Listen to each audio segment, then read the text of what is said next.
La mesure des déplacements ou des positions sur les systèmes automatiques modernes requiert des capteurs extrêmement performants.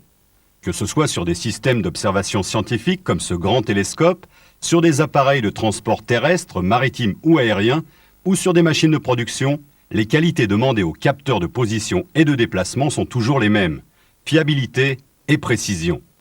C'est pour ces deux raisons que les capteurs analogiques de position sont très utilisés, bien qu'ils soient actuellement concurrencés par les capteurs numériques plus faciles à connecter avec des ordinateurs. Mais le principe des capteurs analogiques est totalement différent de celui des capteurs numériques. Alors que les capteurs numériques délivrent un signal codé en binaire variant de façon discontinue, les capteurs analogiques fournissent, eux, un signal qui varie toujours de façon continue en fonction de la position du mobile.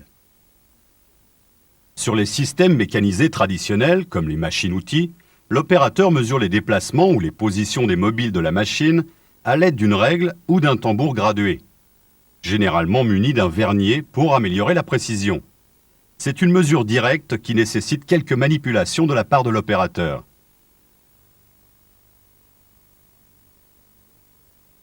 En revanche, un capteur analogique effectue toujours une mesure indirecte par l'intermédiaire d'une grandeur physique qui varie avec le déplacement de la partie mobile du capteur par rapport à la partie fixe. La grandeur physique variable peut être une résistance, la capacité d'un condensateur ou l'inductance d'une bobine, qui sont des grandeurs électriques. Suivant les cas, le capteur est alimenté par une tension continue ou, comme ici, alternative. Mais l'information qu'il délivre est toujours une tension électrique proportionnelle au déplacement mesuré. Les capteurs analogiques sont ainsi doués d'une excellente résolution qui leur permet de mesurer de très petits déplacements, comme ici sur ce tour horizontal. L'étendue de mesure de ces capteurs, c'est-à-dire leur course maximale, est par contre très variable. Le potentiomètre est le capteur le plus simple dans son principe et dans son utilisation. Il comporte 3 électrodes, 2 pour alimenter la piste du potentiomètre et une pour recueillir la tension de mesure. La piste du potentiomètre constitue la partie fixe du capteur. Elle est soumise entre ses deux extrémités à une tension continue fixe. Le curseur est la partie mobile. La tension délivrée par le curseur est directement proportionnelle à la distance mesurée. Ici, il s'agit d'un potentiomètre linéaire. Sa tension varie entre 0 et 12 volts. Le potentiomètre peut être linéaire, ce qui permet de mesurer une distance en ligne droite, ou circulaire, comme ici, ce qui permet de mesurer un angle. L'étendue de mesure d'un tel capteur, lorsqu'il est monotour, est toujours inférieure à 360 degrés. Voici un exemple de capteur circulaire avec ses 3 électrodes. Et en voici un autre muni d'un levier et d'un ressort qui ramène le curseur à la position 0 en l'absence d'effort sur le levier. Il est utilisé dans des systèmes électromécaniques comme ce bras rotatif asservi en position, actionné par un moteur à courant continu qui le fait tourner dans un sens ou dans l'autre.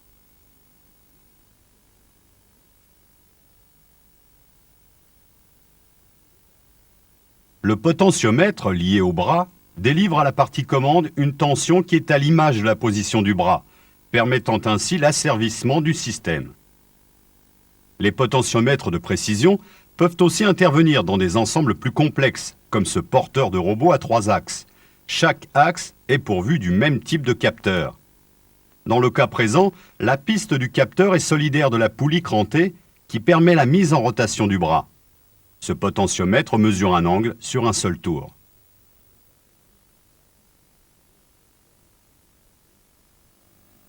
Mais il existe aussi des potentiomètres multitours bobinés en hélice.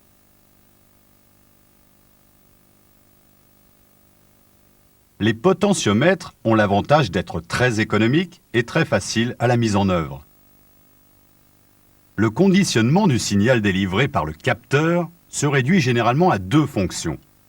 D'une part, une fonction filtrage, pour réduire le bruit qui perturbe le signal délivré, dû au frottement du curseur sur la piste. D'autre part, une fonction amplification pour adapter le niveau de tension de sortie. Les potentiomètres bobinés ont la particularité de délivrer un signal discontinu dû au passage du curseur d'une spire à l'autre.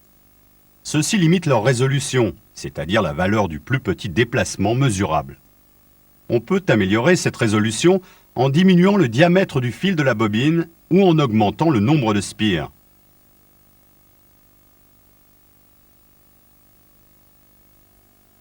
Le deuxième type de capteurs analogiques, les capacitifs, utilise le principe du condensateur variable.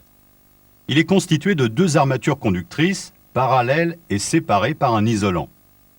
Le condensateur est caractérisé par sa capacité qui est proportionnelle à la surface couverte par chacune des deux armatures, en bleu foncé sur le schéma. La variation de cette surface entraîne une variation de la capacité, ce qui permet de mesurer la distance entre le mobile et sa position de référence. Mais la capacité est aussi inversement proportionnelle à la distance des deux armatures. Cette deuxième propriété permet aussi de mesurer une distance. L'étendue de mesure est faible. Celle des capteurs à écartement variable est de l'ordre du millimètre. Celle des capteurs à surface variable est de l'ordre du centimètre. Les capteurs capacitifs sont utilisés sur les machines qui exigent une grande précision sur la mesure des petits déplacements, comme les machines de rectification.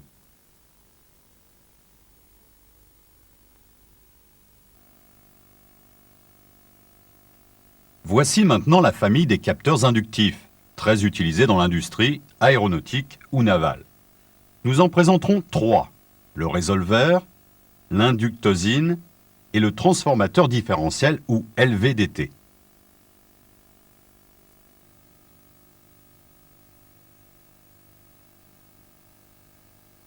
Le LVDT est le plus utilisé. C'est un transformateur dont la partie fixe est composée d'un bobinage primaire et de deux bobinages secondaires. La partie mobile est un noyau ferromagnétique cylindrique qui peut coulisser à l'intérieur des bobines. L'étendue de mesure de ces capteurs est variable. Elle dépend uniquement de la longueur des bobinages et de la tige coulissante. Elle peut être réduite comme celle de ce petit capteur, ou encore plus grande, comme celle de celui-là, dont voici une des opérations de fabrication principales, la réalisation des enroulements primaires et secondaires. Le fil utilisé est un fil de cuivre recouvert d'un vernis isolant. Le film en téflon qui recouvre l'enroulement assure le maintien et la protection des bobinages. Les LVDT peuvent prendre des formes différentes. Voici un capteur à bride circulaire qui permet le positionnement précis du capteur dans le système de mesure ainsi que sa fixation. Et voici maintenant un capteur double ou redondant, généralement embarqué sur des systèmes nécessitant une sécurité totale de la mesure. Analysons le principe de fonctionnement d'un capteur LVDT. L'enroulement primaire est soumis à une tension alternative d'amplitude et de fréquence constante, ce qui crée un champ magnétique variable qui induit dans les deux bobines secondaires une tension alternative dont l'amplitude dépend de la position du noyau. Lorsqu'il est au milieu, les deux amplitudes sont égales. Quand il se déplace vers l'une des bobines, l'amplitude augmente dans cette bobine au détriment de l'autre, et inversement. En raccordant les deux bobines secondaires, on fait la différence des deux tensions induites V1 et V2. La tension recueillie est transformée par le conditionneur en une tension continue Vm, image de la position absolue du noyau.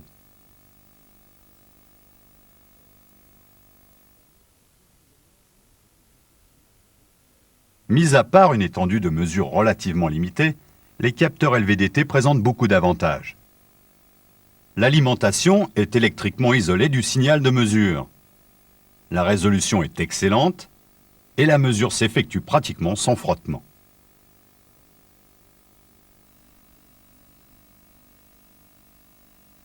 La quasi-absence de frottement permet en plus de mesurer aussi bien des déplacements que des vibrations. L'absence de contact entre le noyau et les bobines confère à ces capteurs une grande durée de vie, même dans des conditions de fonctionnement très sévères et dans tous les milieux.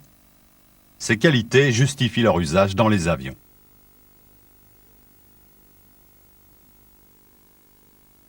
Quant à l'isolation électrique, elle provient du principe même du LVDT, qui est un transformateur où le circuit primaire est isolé par construction des circuits secondaires. Enfin, la résolution du LVDT, qui est voisine du micron, lui permet de mesurer de très petits déplacements. L'étendue de mesure est limitée. Le LVDT ne peut pas être utilisé pour des machines à grande course. Il est en revanche bien adapté à certaines applications, comme la mesure du déplacement dans les vérins. Logé dans la tige, le LVDT donne très précisément la position absolue du piston.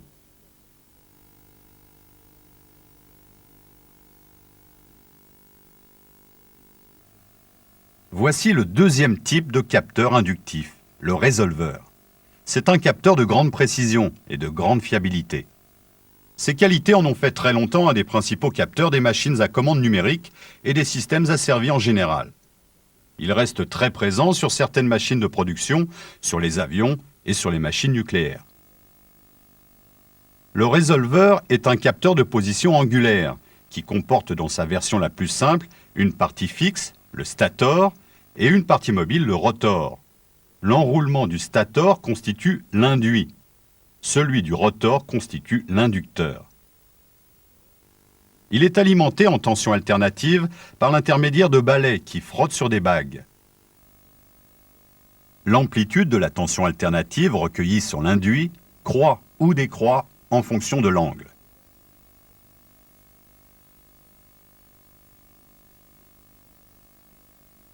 Le démodulateur redresse la tension alternative haute fréquence fournie par la bobine et la transforme en tension, image du cosinus de l'angle du rotor. Ce signal est donc périodique sur un demi-tour de rotor et ne donne la position qu'à 180 degrés près.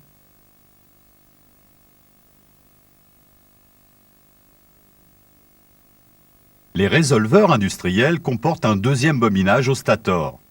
Disposé en quadrature par rapport au premier, il fournit un signal qui est l'image maintenant du sinus de l'angle θ.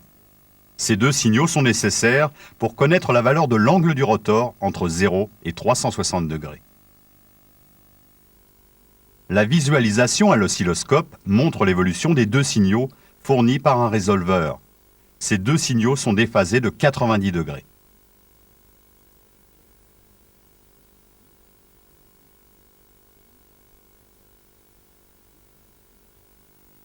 Il existe une grande diversité de résolveurs. Certains indémontables,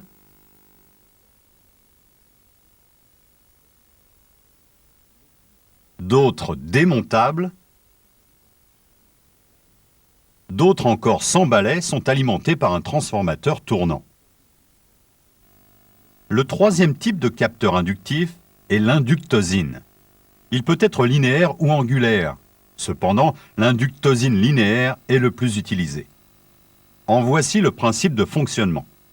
La partie fixe est une règle de longueur égale à la course maximum du mobile dont on veut connaître la position. La partie mobile est un curseur.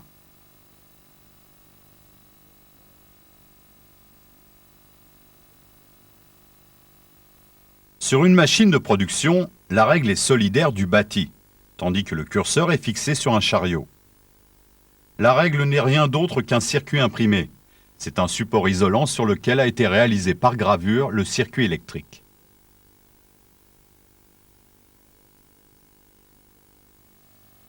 Ce circuit est constitué d'une série de conducteurs rectilignes en cuivre connectés en série. Chaque couple de conducteurs constitue un pôle de la règle.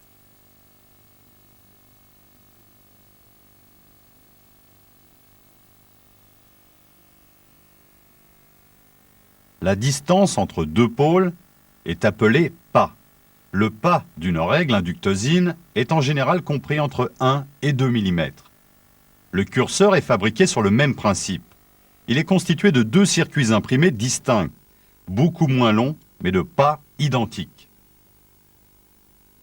Ces deux circuits imprimés, entraînés par le mobile, glissent sur la règle. Ils sont décalés d'un quart de pas l'un par rapport à l'autre, ce qui correspond à un quart de période.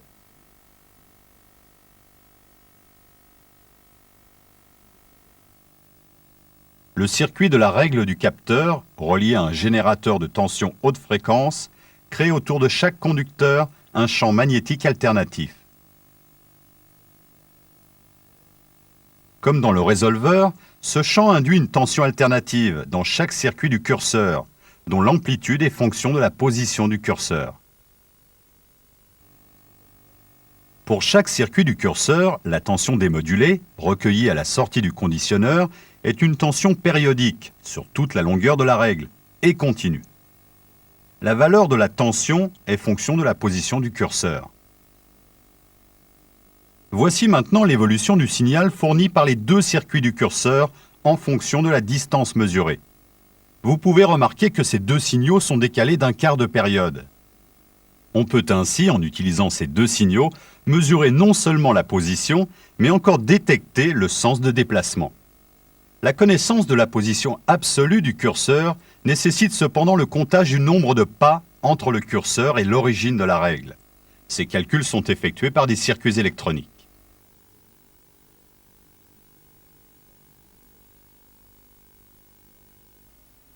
Les inductosines circulaires, dont voici un exemple de stator et de rotor, fonctionnent suivant le même principe. Grâce à ses excellentes caractéristiques métrologiques, répétabilité, précision et résolution, l'inductosine trouve des applications dans les machines-outils ou d'autres systèmes de positionnement.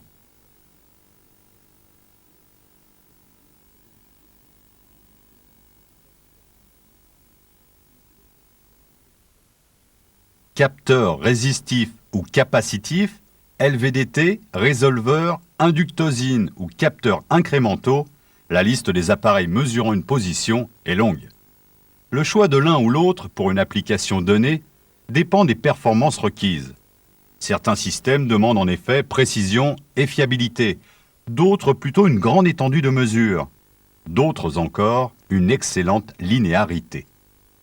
Instruments en évolution permanente, les capteurs de position sont des éléments essentiels pour la commande des systèmes automatiques actuels.